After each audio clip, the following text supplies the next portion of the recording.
Anatomie du cœur. Le cœur est un organe complexe, fascinant et essentiel à la vie. Cet organe musculaire très puissant, situé au centre du thorax, entre les deux poumons, est véritablement le moteur de la vie. Il est pratiquement infatigable et fait circuler le sang dans tout le corps, à chaque instant, sans relâche. La partie gauche du cœur propulse le sang des artères remplies d'oxygène qui provient directement des poumons. Elle envoie le sang oxygéné dans tout le corps par l'artère principale, que l'on appelle l'aorte. Le sang artériel alimente chacun de nos organes en oxygène, permettant leur bon fonctionnement. La partie droite du cœur assure la circulation du sang usé qui est recueilli par les veines. Le sang veineux retourne aux poumons, où il sera débarrassé du gaz carbonique, CO2, et rechargé en oxygène pour repartir nourrir l'organisme. La partie gauche et la partie droite du cœur sont séparées par une cloison et contiennent chacune 2 cavités. L'intérieur du cœur a donc 4 cavités que l'on appelle des chambres. Les 2 chambres supérieures sont les oreillettes. Elles servent à recueillir le sang passivement, qui est ensuite envoyé dans les chambres inférieures respectives. Celles-ci, appelées ventricules, sont plus grosses, plus musclées et pompent le sang hors du cœur. L'oreillette gauche recueille le sang des poumons et le ventricule gauche le propulse vers l'aorte. L'oreillette droite recueille le sang des veines et le ventricule droit le pousse vers les poumons. Le ventricule gauche a la forme d'un cône. Le ventricule droit vient s'accoler à la portion antérieure de son voisin. Il prend la forme d'un croissant si on le regarde par le haut. Le mouvement perpétuel de la contraction des ventricules pourrait être accompagné de friction. Par exemple, si l'on frotte nos mains l'une sur l'autre, il se produit de la chaleur et avec le temps, il y aurait de l'inflammation. Cependant, il n'en est rien, puisque pour éviter toute friction, le cœur baigne dans un liquide lubrifiant à l'intérieur d'une pochette étanche qu'on appelle le péricarde. Le cœur est un muscle qu'on appelle aussi le myocarde.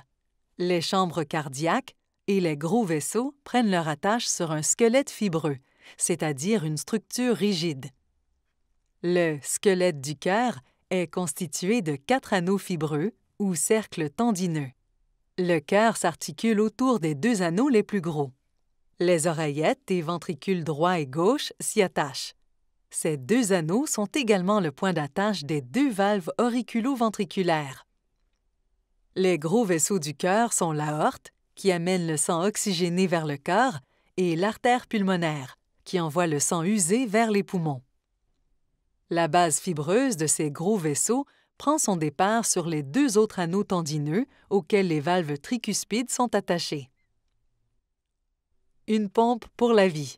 Le cœur possède 4 valves qui permettent d'assurer une circulation sanguine dans le bon sens, sans retour vers l'arrière. Les 2 valves cardiaques sont la valve pulmonaire et la valve aortique. Elles sont situées à la base des gros vaisseaux, soit à la sortie des ventricules.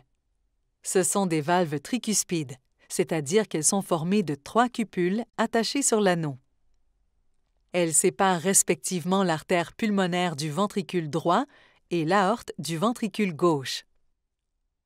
Les cupules sont des sortes de pochettes extrêmement souples qui se replient contre leur anneau à l'éjection du sang par les ventricules. Après l'éjection, la colonne de sang tente un retour vers l'arrière en raison de la diminution de pression et de l'effet de succion créé par le relâchement du ventricule. Cette tentative de retour en arrière fait rouvrir les cupules, bloquant le sang et rendant la valve étanche. Les 2 valves auriculo-ventriculaires séparent les ventricules des oreillettes. Ces valves sont montées sur les anneaux et sont composées de feuillets, de cordages et de piliers musculaires situés au niveau des ventricules. Du côté droit, c'est la valve tricuspide et du côté gauche, c'est la valve mitrale qui possède 2 feuillets. La valve mitrale se compare facilement à des voiles de bateau. Les feuillets sont attachés à l'anneau fibreux du squelette cardiaque, alors que le rebord libre possède des cordages attachés aux piliers musculaires des ventricules. Cette configuration permet à ces valves d'être étanches, empêchant le retour du sang vers les oreillettes. Lorsque les ventricules se contractent, la pression générée par le muscle repousse le volume sanguin vers le haut, fermant ainsi les feuillets. Les feuillets sont retenus par les cordages qui les empêchent de se replier dans les oreillettes. Ainsi, la seule voie de sortie du sang se fait à travers la valve pulmonaire, à droite, et la valve aortique, à gauche. Le cœur possède un système électrique fascinant qui lui est propre pour synchroniser sa contraction de façon efficace. Le chef d'orchestre de ce système électrique est situé tout au haut du cœur, au niveau de l'oreillette droite. C'est un îlot de cellules appelé nœud sino-auriculaire, qui est en fait le stimulateur cardiaque naturel du cœur. Il amorce tous les battements du cœur et détermine la fréquence cardiaque. La transmission entre les oreillettes et les ventricules n'est possible qu'à un seul endroit. C'est un autre îlot de cellules, appelé nœud auriculo-ventriculaire, qui joue le rôle de douanier électrique. Il laisse passer l'électricité des oreillettes et détermine la fréquence cardiaque maximale en conditions normales. Une fois que l'électricité a traversé le nœud auriculo-ventriculaire, elle est transmise au ventricule droit et gauche à travers deux branches, deux fils électriques spécialisés, c'est-à-dire à conduction rapide. Cette transmission électrique organisée dans les ventricules permet au cœur de se contracter du bas vers le haut et de chasser le sang vers les valves pulmonaires et aortiques.